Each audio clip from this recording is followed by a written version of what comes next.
SSC 2025 যারা আজকে গণিত পরীক্ষা দিয়ে এসেছ, তোমাদের আজকে ছিল গণিত পরীক্ষা। দিনাজপুর বোর্ড থেকে যারা পরীক্ষা দিয়ে এসেছো তাদের প্রশ্নের গণিত এমসিকিউ প্রশ্নের সমাধান দেখবা। তোমাদের 30টা এমসিকিউ আসে 100 মার্কের মধ্যে। 30 মার্ক হলো এমসিকিউ, আর হলো সৃজনশীলে হলো তোমাদের মার্ক কত থাকে? সৃজনশীলে মার্ক থাকে হলো 70। টোটাল 100 মার্কের পরীক্ষা হয়ে থাকে। এমসিকিউ পাস করতে হলে তোমাকে অবশ্যই কত মার্কে পেতে হয়? 10 মার্ক এমসিকিউ পেতে হবে। যদি এমসিকিউ তোমরা ফেল করো তাহলে পরবর্তী বছর আবার তোমাকে কি করতে হবে? পরীক্ষা দিতে হবে গণিতে ফেলের জন্য। সো অবশ্যই 10-এর উপরে তোমাদেরকে পেতে হবে। আমি যে এমসিকিউ এর সমাধানগুলো তোমরা প্রতিটা পরীক্ষা দিয়ে আসার পরে আমি যে এমসিকিউ এর সমাধানগুলো দিই, দেখো একবারে ব্যাখ্যা সহ সুন্দর করে লাল মার্ক সহ এখানে উত্তরগুলা দিয়া থাকি।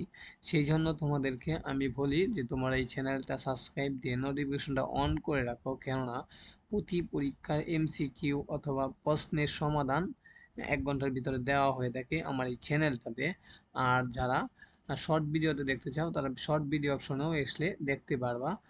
সো সাথে সাথে দেখার জন্য সাবস্ক্রাইব দিয়ে রাখতে হবে। আর যারা ফেসবুক থেকে দেখতে চাও তারা এই ফেসবুকে এসে তুমি লিখবা টিচ রোমান। যখন এই পেজটা আসবে এটা ফলো দিয়ে রাখবা। এইখানে দেখো পিকচার আকারে সুন্দর করে এমসিকিউ সমাধানগুলো দেওয়া হয়ে থাকে।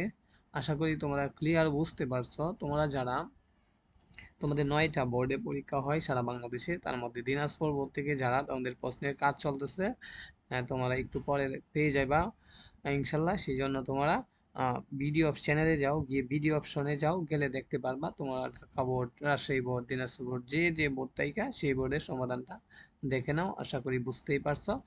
ওকে, এই ভিডিওটা এই পর্যন্তই।